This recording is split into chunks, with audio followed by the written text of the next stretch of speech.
ठीक है जी। इसके बाद ये खड़ी है लॉट नंबर 9 में, टोयोटा एक्वा कार है 2016 मॉडल, AEJ184 इसका फेक नंबर है। ये देखें ऑयल वाइट कलर में है, टोयोटा एक्वा कार हाइब्रिड है। ये देखें, ठीक है जी। यहाँ से ये भी देख लें, अलॉरिंग चेक कर लें, इसके व्हील चेक कर लें इसमें।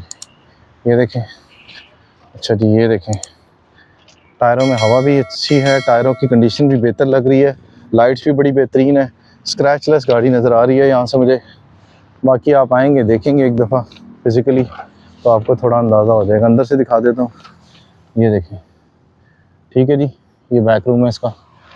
ये देखें साफ़ सुथरी गाड़ी है जी। ये देखें जी, ये अंदर से दिखा देता हूँ आपको। ये देखें, ये सीट्स इसकी, ये इसका इंटीरियर है जी, ब्लैक एंड ब्लू है, नेवी, हल्का सा ग्रे टच भी दे रहा है इसका वो इंटीरियर का कॉम्बिनेशन।